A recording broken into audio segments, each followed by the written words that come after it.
Okay, good afternoon, everyone, and welcome. Thank you for joining us for this webinar today about using temporary staffing agencies.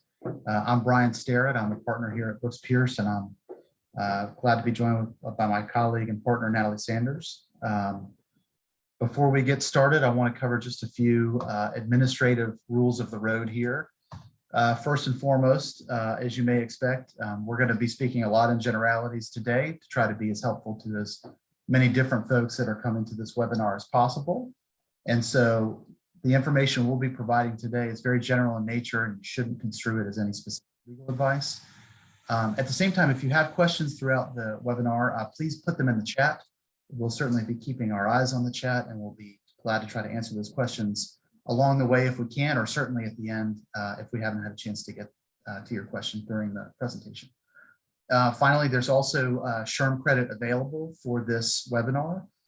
For those of you for whom that's helpful, we'll be offering a code for that credit at the end of the webinar. All right, so as I said, I'm Bryan Starrett. I'm a employment and litigation partner here at Brooks Pierce. This is my colleague, Natalie Sanders. We'll be covering various topics on the world of using temp agencies. I think it's a pretty hot topic right now, and we're going to try to give you some updated guidance and thoughts on both sort of the legal considerations and risks associated, and also really some practical suggestions for how to structure and manage the relationship in a way that works for you. So as we dive in, let's just sort of set the table really quick on what the relevance is and the popularity of these agencies these days. As you all know, hiring is a challenge. We just keep hearing that over and over again. And that in turn we're seeing employers increasingly try to reach into that temp and contingent worker pool more and more frequently to try to just fill those needs that they have. We're at the lowest unemployment we've been at in 50 years, and our state is even lower than the national average. And recent data suggests, and this is not even the latest, I suspect this is higher, that 47%, almost half of employers are planning to use contract or contingent workers or temporary workers at some point in the near future. And as I say, I suspect in my just anecdotal experience it's likely higher than that. And it's a growing pool. We've got over 3 million temporary workers in the country as of the most recent data, and over 100,000 just here in North Carolina. So we've got not only an increasing availability, we think, of workers on one side of the equation, but we've got more and more employers like some of you all that I'm sure are on the call thinking about or already using temporary employees. And just more color to that, the size of the market for this is enormous. It's $6 billion just in our state as of last year. So this is just an increasingly common way not only to find labor, but really to flex in and out of labor needs for a variety of reasons. And then in terms of sector, what types of the economy are being covered by temporary workers? It's actually a pretty interesting split. The two biggest being that engineering, IT, and scientific workers, another third being that sort of more traditional industrial, maybe factory or distribution center type employee. And so those are the two biggest pools that we see of temporary work being hired. At the same time, they're very different, right? The types of work, not only employees, but the types of risks you might be thinking about most associated with workers doing one type of work or another are very different. So we'll be talking about some of those issues and how to address them throughout this presentation as well. So let's sort of just level set for a second to make sure we're talking apples to apples, because there's lots of terms out there that sort of mean some version of the same thing in this space. But let's sort of set some ground rules so you know what we're referring to throughout the presentation. So when we talk about somebody who's employed by, we'll call company A, or really the staffing agency, or maybe we'll just even call them agency for this presentation. Think that agency is the staffing company, that temporary labor provider. And then we're going to call the company receiving that labor the company. So we've got company and agency are sort of the two parties to this relationship that we're talking about, which of course leaves in the middle who we'll just call the employee. So that's the terminology we'll use to make sure we're clarifying what side of the equation we're referring to throughout this presentation. So like I said, there's lots of terms that mean almost the same thing, but we're gonna use all these terms here, or just sort of sweep them up and call them temporary workers or contract workers for this presentation. So contingent workers, contract employees, seasonal workers, casual employees, leased employees, temps, consultants. We're just gonna, we're sort of sweeping them up into that concept of a temporary worker for purposes of this discussion today. Okay, so let's set a few more sort of backdrop understandings, because a lot of the risks and how to manage risks you're going to hear us talk about today have to do with this concept of joint employment, which you may have heard of, which is really a concept that touches on, is that worker the company's employee? If I'm the person receiving the labor, are they my employee? Or are they just the temp agency's employee and not the company's employee? Or are they both? And how can somebody be both? We'll be working through that today, but it's a really useful reference point, we think, to think of it as a spectrum. And it's very closely related to the concepts of somebody being your employee versus somebody being your independent contractor. And I'm confident you all are familiar with those terms. And as you may know, that what you call the relationship between you and a worker is not at all really that important to whether you're right about that or not. You can call somebody a contractor all you want, but it's really going to be the nature of the relationship that drives whether that person is in fact a contractor or an employee. And it's not always a crystal clear test. Unfortunately, it's one of those classic sort of multi-factor tests, which is why we like to think of it as this sort of spectrum that you see here. It's rare that someone is absolutely without doubt and on every variable a contractor, or absolute without doubt on every variable an employee. It's sometimes you have to look at a lot of different data points, and when you do that, some things that don't matter as much really are, first and foremost, as I mentioned, what you call the relationship, what the label is.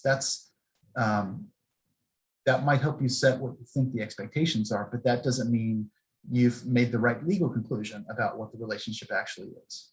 It doesn't particularly matter if the employee is full-time or part-time. And it doesn't really particularly matter what their title is. So if those are the things that don't matter, what does matter? Well, the types of things that do matter are behavioral control, financial control, and how you structure the relationship. And there's lots of subparts to that, and we'll be touching on those throughout today. But just at a high level, what does behavioral control mean? It means things like, how much direction are you giving the worker? How much sort of specific requirements and specific training are you delivering and asking that they abide by in their performance of the work?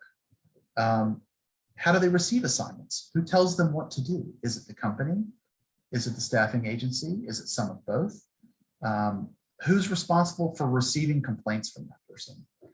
If they have a problem, or if they've been injured, or any other such thing, who are they supposed to go to? Who do they understand they're supposed to go to? Those are just some of the variables that are relevant in that behavioral control line of thinking. Financial control, who pays the person?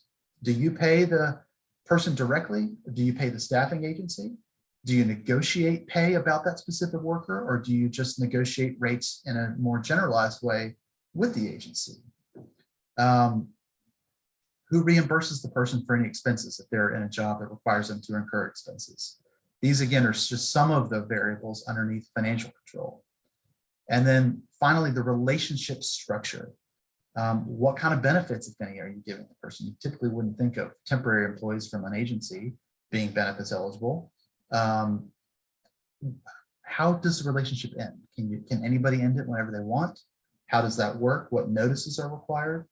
And then, very importantly, and we're going to talk about this in several instances today, what do the contracts say that describe the relationship? And I'm thinking in particular, not about a contract that an employer might have as between the employer and the worker, but instead the type of contract that would exist at a higher level between the employer and the staffing agency or the agency. What do those terms say about the expectations of the parties? That is going to be really important in driving not only this general employee or contractor status, but also issues of joint employment, which is where we're headed next.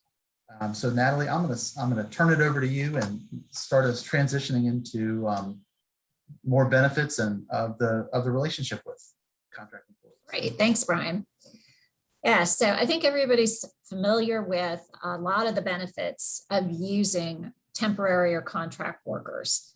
You're filling an immediate need. It's easier to locate in a tight market, although I think if you talk to some of the staffing agencies right now, they'll tell you that there's such a high demand that it is hard for them to even find the perfect workers for you. So we're in a very tight market right now.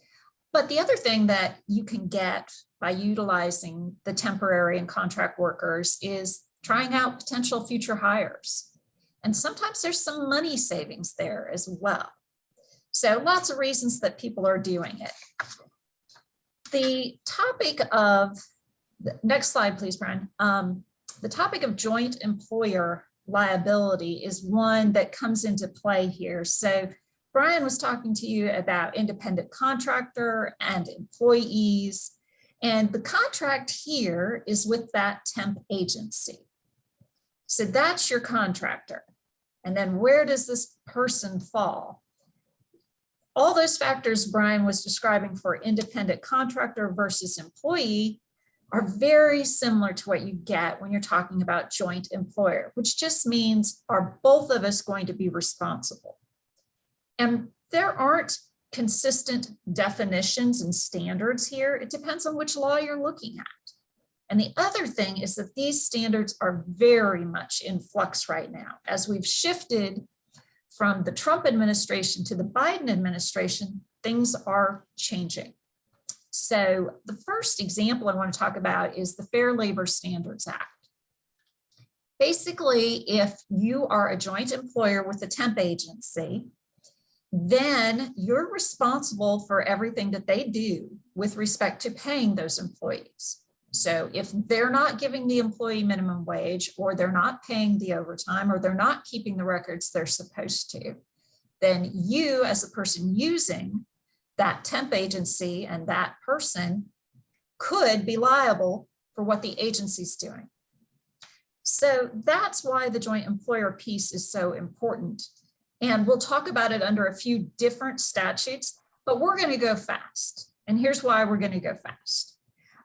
You'll get these slides, so you'll have the information.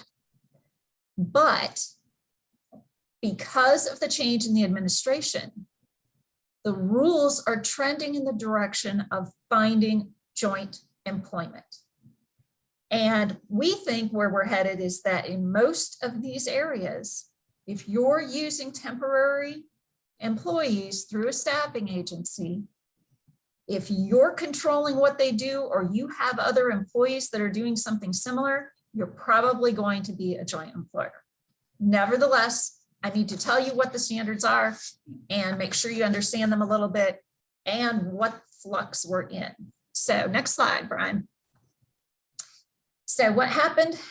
Trump administration issued a regulation talking about joint employment under the Fair Labor Standards Act, and it was considered very employer friendly. And in fact, we did a seminar on this topic when this came out. Biden comes in and says he's going to get rid of that, and very quickly did. So it was officially rescinded, and so effective September 28th, we're back to the standards that are different under the various courts, and it's very different. So next slide, Bryan. What does that mean for us? We're in the Fourth Circuit. And so what happened before was that our circuit, the standard that applies under the Fair Labor Standards Act, the court said, look, don't confuse joint employer and independent contractor. Look first at the relationship between the two entities. How are they related? What things do they do together? And they put out 6 factors that were non-exhaustive, and you'll get all of these. And this was very different than what the Trump administration's regulation said, because it said very simply, actual control. Does the company hire or fire the workers? Does the company supervise and control their schedules and the work they do? Who determines their rate of pay and the method? And who's maintaining the employment records? But that's not what the Fourth Circuit was looking at. And so now this regulation that was employer friendly is rescinded. We're probably back here. Next slide, Bryan. And so you'll have the slides that talk about these standards for determining joint employment. And then in the Fourth Circuit, if you are a joint employer, then you look back at the independent contractor employee relationship. Next slide, Bryan. And the next slide. So they had another 6 factors to look at for that independent contractor status. So you can see how this gets blurry. Well, it gets even blurrier. Next slide, Bryan. So here's the punchline. This Fourth Circuit standard was based on the regulation that was in place before the Trump administration issued a new regulation. Now, Trump issued a new regulation. It's been rescinded, so we currently have no regulation. So the Fourth Circuit's analysis that started with an old regulation, that old regulation isn't there anymore. So there's a lot of uncertainty here under the Fair Labor Standards Act, what the standard is in the Fourth Circuit. But like I said, I think as a practical matter, next slide, Bryan. Here's your best practice. Look at the totality of the circumstances, consider things like control, actual and potential. Consider the economic realities. And what do these sound like? They sound a lot like the factors Bryan was explaining that go into independent contractor and employee. So we're probably back where those standards are going to feel merged again. All right, another area where we have this whole administration change causing some issues, and that's under the National Labor Relations Act. And whether you have a union or not, remember that under the National Labor Relations Act, there are things that apply to all workers. All workers have the right to engage in concerted activities, things that are trying to better their work environments. So if you're a joint employer with that staffing agency, then you can be liable for anything that agency does that would be considered an unfair labor practice. And if they're having a dispute, maybe there is a union and there's picketing of the agency because you have those workers there too and you're a joint employer, you could be picketed. So there's a lot of things that can go wrong here if you're a joint employer under this law. Next slide, please, Bryan.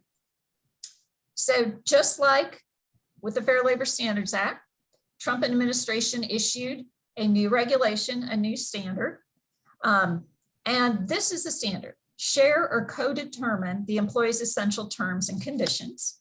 Next slide.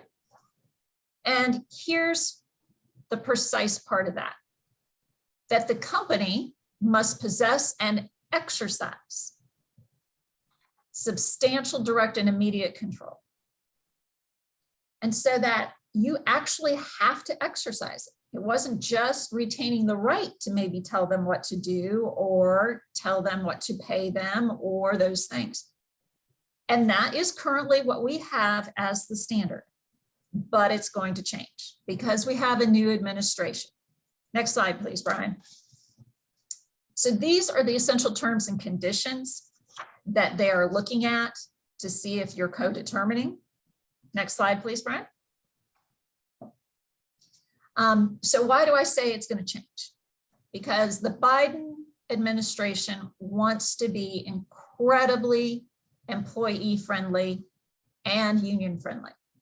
And so the PRO Act is one of the things that they are pushing, and it has passed the House, it's stalled in the Senate, and it would really overhaul a lot about labor and employment law. including imposing very substantial fines for unfair labor practices, just a dramatic change in how things function with respect to the labor relations area. But among the things in that PRO Act is a new definition of joint employer liability. And it returns to the old standard of saying indirect or unexercised contractually reserved control would be enough to find joint employer relationship and therefore the joint liability. So those are two of the main areas that with the Biden administration changing, we're likely to see in a temp agency situation that you're going to see joint employer liability. Next slide, Brian. And Brian, I think if you want to go ahead and talk about these next few points on joint employment liability, that would be great. Thank you, Natalie. Thank you. So as we continue in this, you may have seen on that slide I had earlier up with the spectrum of contractor employee and that umbrella in the middle. That umbrella is really meant to signify what law are we talking about when we figure out joint employment issues. And so Natalie's walked us through the Fair Labor Standards Act and the National Labor Relations Act. I'm going to pick up here with Title VII. As you may well know, Title VII is the federal law that governs discrimination in the workplace, whether it be on grounds of race, gender, national origin, or religion. This was an area where before COVID, we expected the EEOC to perhaps issue some updated guidance on when a company was a joint employer under Title VII. It was on their quote to-do list.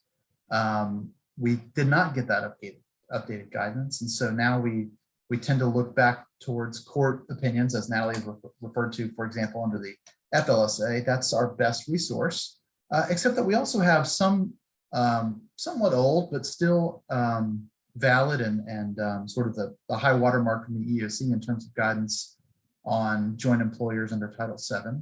And frankly, that guidance says, yeah, most of the time, a company who's using a staffing agency resource is going to be found as a joint employer with that staffing agency and vice versa. And in fact, just to quote, the guidance says it's actually quite rare that that there would not be joint employment. And why does that matter? So it matters again because if you are a joint employer and something has happened where the agency from whom you have hired or obtained these temporary workers does something discriminatory in violation of Title VII, discrimination, harassment, exposing them to a hostile work environment, if that's at a time where you are a joint employer, it is possible that, and perhaps likely that you as the joint employer is going to be just as liable for that conduct as the agency. But again, I think a word you're going to hear us refer back to a lot is control. In the Fourth Circuit, which is the federal district that we sit in here in North Carolina, there are actually 9 factors we have to look at to figure out whether there's sufficient control. And I'm not going to read all these to you and go into exhaustive detail because you're, as Natalie said, you're going to have these slides. But if you just look at some of these, like authority to hire and fire, responsibility over work records, supervision, who provided the equipment, who provided the training, is the person solely assigned to you, or are they also working elsewhere from time to time? Those are some of the variables that are at the core of figuring out if a company is a joint employer with the staffing agency. And again, that sort of overlap, that Venn diagram of being a joint employer for Title VII purposes as opposed to under another law, they're actually all quite similar. But these are the variables that we know are out there for Title VII. Let's talk about a few other areas of the law. The ADA, the Americans with Disabilities Act. The analysis for whether a company is a joint employer between them and their staffing agency is very, very similar to Title VII, what we were just, those 9 factors that we were just referring to. Two nuances I would call out here. One is, as you all know, under the ADA, the Americans with Disabilities Act requires employers, and by extension, joint employers, to offer reasonable accommodations to somebody who has a disability, unless offering an accommodation would present an undue hardship. And the law under the ADA law generally is that all of that is a very contextual analysis. What an undue hardship is depends on a lot of things. Like what is the ask?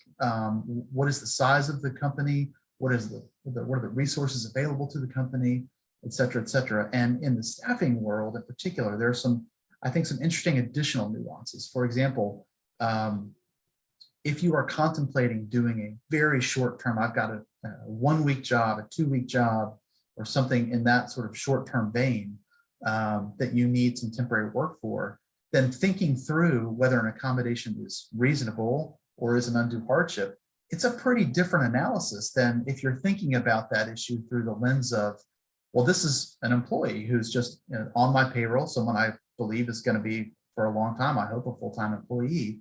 Thinking about how to balance the reasonableness of an accommodation versus an undue hardship is actually very different in that more permanent situation than in that shorter pitched, maybe very short-term relationship. And the EEOC guidance actually recognizes exactly that fact, that you've got, circumstances matter. And when you're using temporary employees, your circumstances, particularly on things like how long they might be engaged, might vary a lot. So that's a high-level guidance on the ADA. Another area of law I want to talk about very briefly is OSHA, the Occupational Safety and Health Administration. This is all about workplace safety, right? This is all about what sort of requirements exist in a workplace for purposes of making sure that people stay safe and don't suffer accidents or other things. And so because the OSHA laws are focused on safety in the workplace, that they sort of care very little about what the relationship is between the company and the worker. Is it an employee? Is it a contractor? That's not as important because it's about the safety of the workplace overall. So it's very prudent to assume that under OSHA, if you have somebody who suffers an injury that might be an OSHA reportable, that person, it's just as reportable most likely if it happens to a contractor or a temp worker than if it happens to someone you would consider a traditional employee of yours. So we've laid some background now. We've talked about the legal standards from a lot of fronts, and there is a lot of overlap there. And it's though it depends on exactly what umbrella, what law you're holding or looking at to figure out whether somebody is a contractor or an employee, or if you're their joint employer. I think we've plowed that ground on some background on those various laws, but now we ought to talk about, well, given all that legal background, what do we do about this? What's some practical guidance to structure and manage the relationship? And by that, we mean sort of how do we set up the arrangement at the beginning to sort of be thoughtful about these issues and protect ourselves as much as possible. And then after that setup, when we're working with these people, how do we manage those relationships in a way that continues to sort of support and honor the attempt we made at the original structure of putting ourselves exactly in the position we want to be. So we'll first talk about structuring. And Natalie, I'm going to turn it to you to talk about how we structure that relationship to make it an effective one. Thanks, Bryan. So this is the important summary slide for how you're structuring your relationship. And it all comes down to that contract you're entering into between your company and the staffing agency. We highly recommend that you get legal counsel to review it, especially indemnity provisions. And we'll talk more about that. But don't assume that you have to take their contract as it is. Always look into it and get the meaning.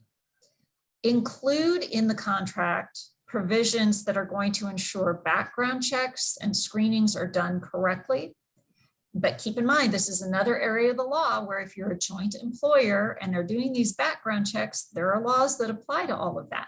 So you need to inquire how they go about doing that, at what point in the relationship they do that. Then include provisions to ensure that there is insurance maintained. And that's important, and especially the next one, address workers' comp insurance specifically. And there's some real key reasons for that I'll talk to you about. Reference check the agency. See who's worked with them. What results have they had? Have they had good situations? And then Again, like I said, they're going to give you a standard contract. Look at those standard provisions carefully. So what we're going to do next, I'm going to focus in on sort of a combination of this indemnity and background check by sharing with you a real life example. This was a situation where the company went to the staffing agency and they needed someone who was going to be licensed, have a valid driver's license, clean driving record, all of these things. And they even were paying the agency an extra $2 an hour to get these better drivers, right? And so what happens? There's an accident, right? Next slide, Brian. Turns out the agency had not done the background check. They said they were going to, but they hadn't. And so the person driving, they injured someone. The contract the company had with the temp agency didn't have an indemnification provision. So there was no obligation for the agency to provide any defense or anything like that. And the company was left to try to go recover from the temp agency by suing for a breach of contract, saying that they breached their contract, they were supposed to do the background check and didn't. That's very different than getting an indemnification provision where you say, if you don't do what's in the contract, then you will provide me this defense and indemnify me for the liability for you not doing what you were supposed to do, not doing what we agreed to do under the contract. So we can learn from this example situation that those things are very important. The other area I want to talk to you a little bit about is workers' compensation.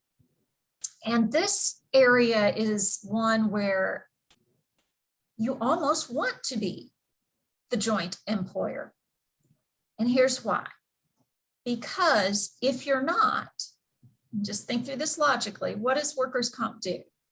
It says if your employee gets injured or suffers a workplace illness while working for you, this is their exclusive remedy using workers' comp. They can't sue you unless you've done something intentional or something really egregious, right? And it's very difficult to get outside of workers' comp exclusivity.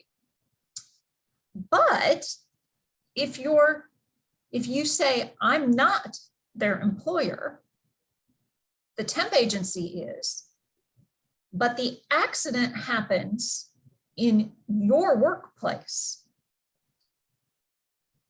and you're saying they're not your employer, you might not have workers' comp exclusivity because you have expressly tried to say that you didn't. So the way to avoid that is this concept of special employment. And that's where you basically are saying, and you can state this in the contract, that you have a right to control. And that right to control makes you the special employer. So the temp agency is the actual employer, but as the company, where they're working and who they're doing things for, you are their special employer. And if that's the case, if that's the situation, then you can rely on workers' comp exclusivity because you're both the employers. So when the North Carolina courts look at this and say, well, how are we going to decide if this workers' comp exclusivity is going to apply, if they're going to have this special relationship? They say the most important persuasive piece of evidence is the contract, that actual contract. So what we put in there is very important. Next slide, Brian. So here's some sample language that was in the contract in the case where the court looked at it and said, do we have this special employment relationship? And so it talked about the general employer, who's doing what. Next slide, please, Brian, because this is a continuation of the language. And it says that the client, that's the company, is going to be considered the employer for purposes of the state workers' compensation law, even though the temp agency will retain liability for maintaining that insurance. And the client also had responsibility for day-to-day supervision of the employee. So you see these things that we're saying in order to get workers' comp exclusivity are sort of the opposite things that we would say if we were really trying to avoid joint employer liability under all of these other laws. So what's your safest approach?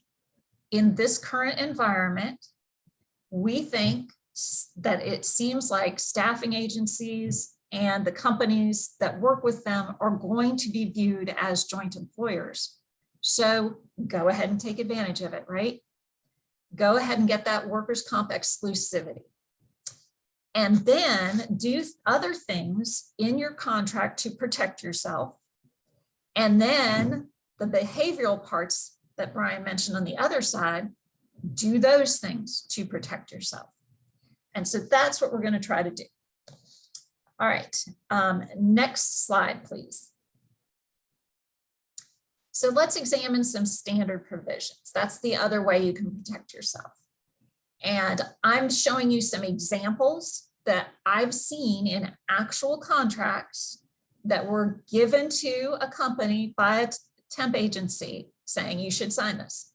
So this one says you're not going to allow the associates, that's their word for the temp workers, to have access to any cash or credit cards or merchandise. And then they say at the end, we can discuss exceptions for you, but you are agreeing you're not going to do this. You know, the temp that they wanted was one to run a cash register at a retail store. So this provision absolutely didn't apply. They needed an exception here. If they didn't read it closely, they would have been in violation of this contract by letting those cash register retail workers go ahead and handle cash, credit cards, or merchandise. So look carefully. Next slide. This provision was again proposed from a temp agency, and it says that the client agrees and warrants that the associate is under the client's exclusive supervision and has the sole authority and responsibility. All right, so at a minimum, that would be saying joint employment, right? But this even goes further.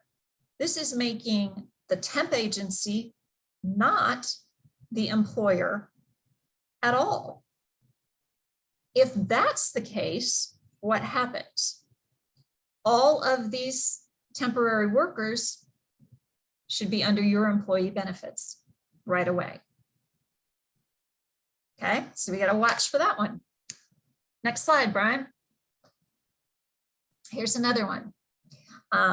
This one was doing the opposite of what we want to do with an indemnification provision. It's basically saying that the agency isn't going to be liable for anything at all, even if their own agency officers, managers are the ones that caused it. So think back on the one where they didn't do the background checks. This is saying, doesn't matter, we're not liable. So there wouldn't have even been a breach of contract way to try to recover on this one. Next slide, Bryan. All right, so this is another provision that relates to the same sort of thing that basically limits the liability. So even if you could sue the agency for some sort of breach, they're limiting their liability. That the only thing you can recover isn't the damages caused by what they did, but only the amounts that you paid to them. And it would be the amounts paid to them for the specific worker in any such claim. So these are some examples of provisions that are actually in there They're out there in some of these contracts, and you don't blame an agency trying to very much protect themselves, but you have to think through what the implications are of these provisions and protect yourself. Next slide, Bryan.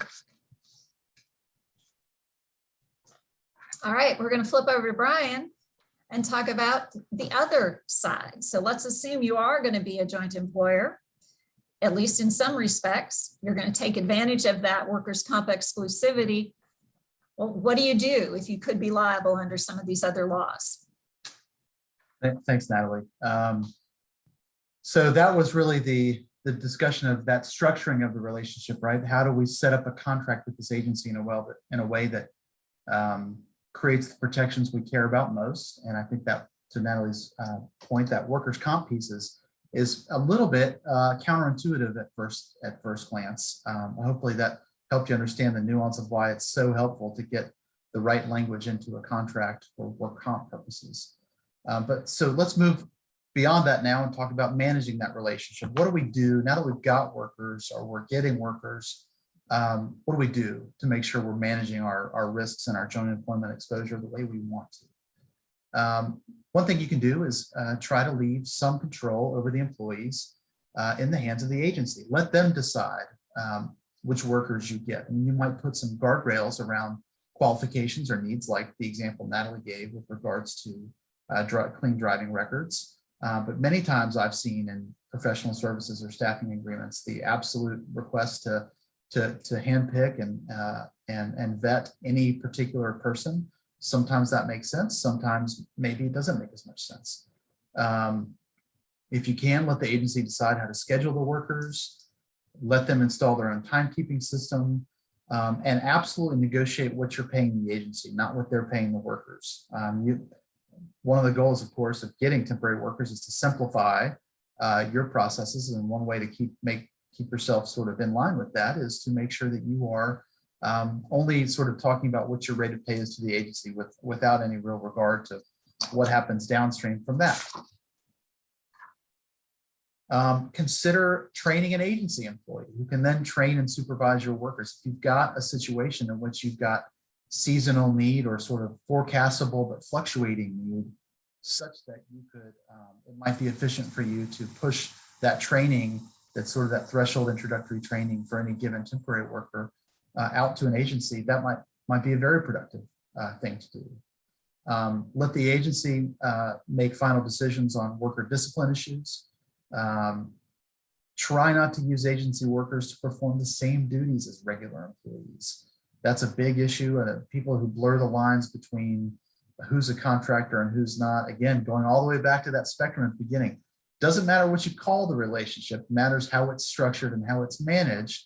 And if temporary employees are doing essentially the same work as a lot of your regular employees, particularly after a certain period of time, it's really hard to distinguish why one is you think is an employee and perhaps others not. And to that point, very next, don't engage workers for too long. That again, the longer you go and the closer that job is or those assignments are to what other of your traditional employees are doing, the more you blur that line between who's a temp and who's an employee, or if you're a joint employer. Again, if possible, if you can have workers do other things other than just come into you, that's very helpful to minimize that joint employer risk. That may not work for your situation, depending on what the scope of your need is. And lastly, don't regularly hire employees from the assigned agency. Now, you might find it's not at all uncommon to find folks who you impressed with and think might be good fits for a more permanent position. But if your sort of de facto approach to finding good people is to start them off through an agency and then sort of graduate or hire a few into a full-time role, that's going to pretty likely blur the lines between if you're a joint employer or not. And on a related note, I would say on a contract matter for this issue, oftentimes you'll see in staffing agency agreements conversion fees. You know, if you hire any of these people any sooner than X time period, you owe us Y dollars. And So I think that issue in and of itself, negotiating on those points, is an excellent prompt for thinking about how long someone can be a temp of yours before they might become an employee of yours, if you want to go that route. Training your supervisors and your managers.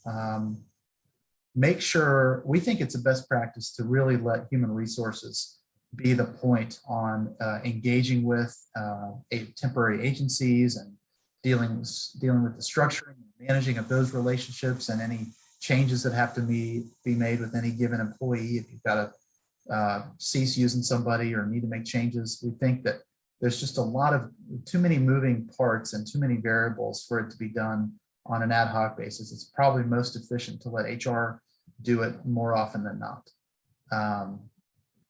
And then including information about non-employees in your policies and training. We'll talk more about that. I mean, that is, for example, your codes of conduct, your harassment policies, your safety in the workplace policies.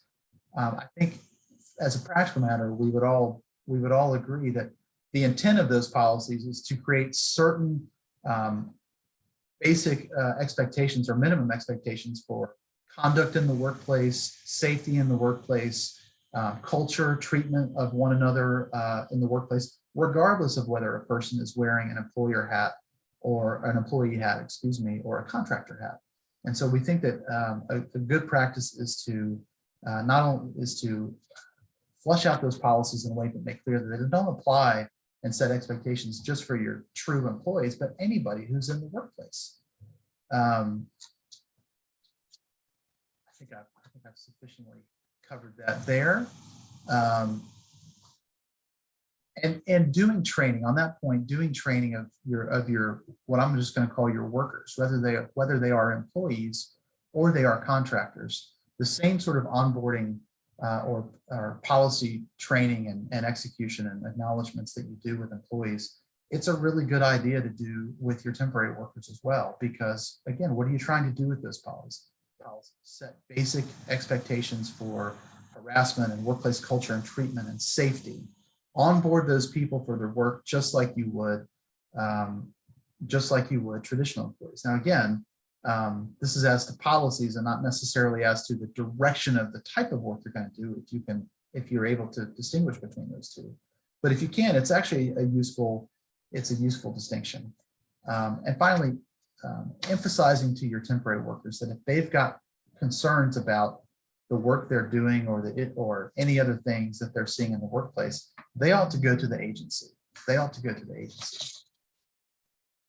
If you're going to have temporary workers, again, just best practices, you're going to have temporary workers accessing confidential information or trade secrets. We mentioned earlier that 1/3 of temp workers that we're seeing in North Carolina are in that sort of professional engineering, IT, computer services, and related. That's likely to be a population that has access to some sensitive information potentially. Having those people sign agreements, non-disclosure confidentiality agreements, is absolutely a best practice. And then relatedly, and Natalie alluded to this earlier, examining the language in your employee benefit plans. This is, you all, I'm sure, depending on the way your plans are structured, there are minimum hours requirements or minimum service periods required for certain employee benefits to be triggered for an employee, whether that be access to a 401k plan, perhaps it's access to health insurance, stock purchase plans. Those often speak in terms of the eligibility being an employee, but also having some sort of either level, they are at a certain rank or they have at least a certain period of service. Well, as we've been discussing today, if you are a joint employer, meaning that a person is your employee, then those service periods start to matter a whole lot for purposes of eligibility into some of these programs. Because if there's two variables that govern that, employee status and service duration, and lots of things that are happening suggest you're a joint employer, then it puts an even greater emphasis on the service periods as a basis. And let me just give you an example of that.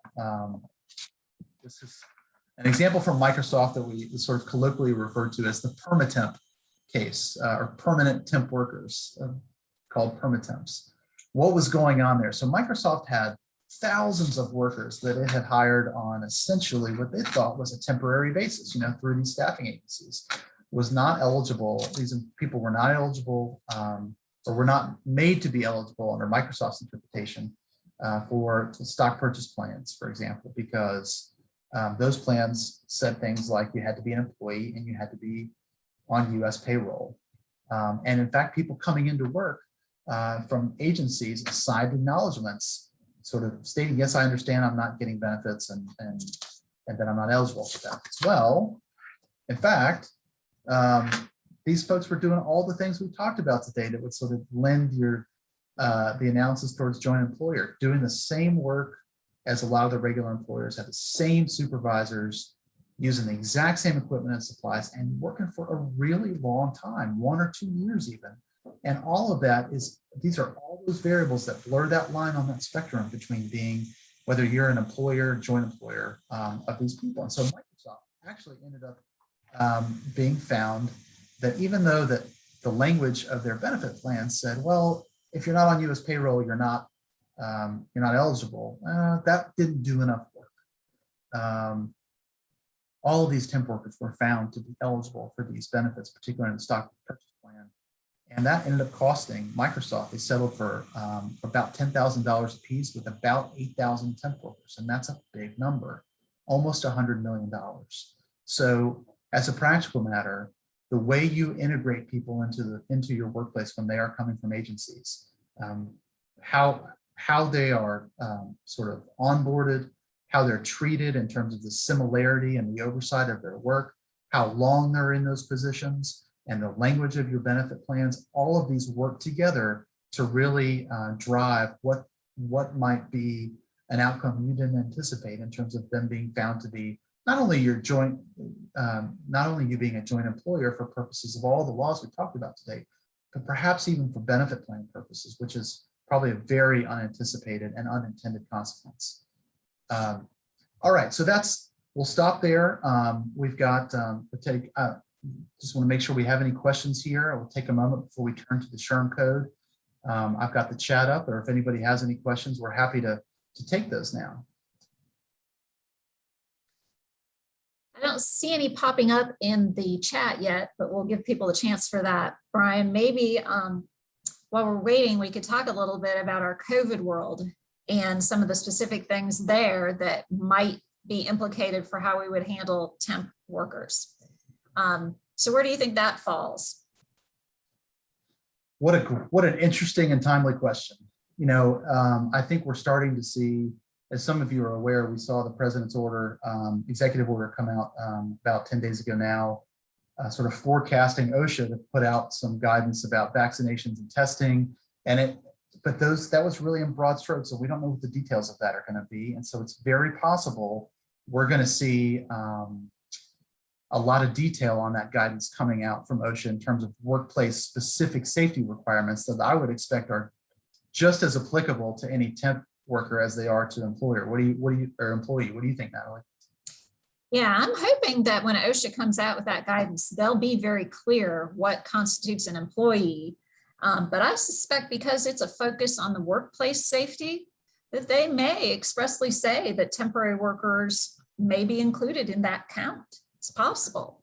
But at a minimum, to be consistent, they're probably going to say that the workers in the workplace, I think they'll use some broader language than what we may have seen when we're looking at guidance from other areas where they just use the term employee. Yeah, but I think it's interesting, and especially if you implement something like a mandatory vaccination in your workplace, and then if you're bringing in temp employees, it only makes sense that you would want to have them vaccinated as well, and that shows Absolutely. some control in things as well. Absolutely, and we've got a couple of questions here. Yes, there will be copies of the presentation circulated to all the attendees. And Natalie, we've got a question. We use temp agencies to test drive employees. Is this a major problem? I think it's one of the big advantages of using temp agencies, actually, and it is how some employers find most of their employees, actually. So no, it's not a major problem. But you just need to recognize that they're probably doing the same jobs as your other employees, right? They're working side by side. For most purposes, you're treating them as your employee. You're just trying them out. What will happen there is you'll probably be viewed as a joint employer. So just be prepared for that. All of the things that we mentioned. Look at your contract. Be careful in what you're agreeing to. And be sure to train them. Make sure they know what the expectations are in your workplace, because you just have to assume that you're going to be a joint employer in those situations. And dig into those benefits. See if you have to count that time period towards any service. I agree with all that. I think that's dead on. I might only add that in general, I would suggest thinking about that test drive period as, have a default approach for what period of time you're sort of willing to be in that trial mode versus making a decision either way about whether that person might be a good fit. Recognizing, of course, you're going to have changes in what your needs are full time that fluctuate. But I do think that thinking about some real general guidelines for timing of how long that test drive period is, while keeping your benefit eligibility time periods in mind as well, would be a best practice. Thank you for attending today's presentation. We will now end the webinar.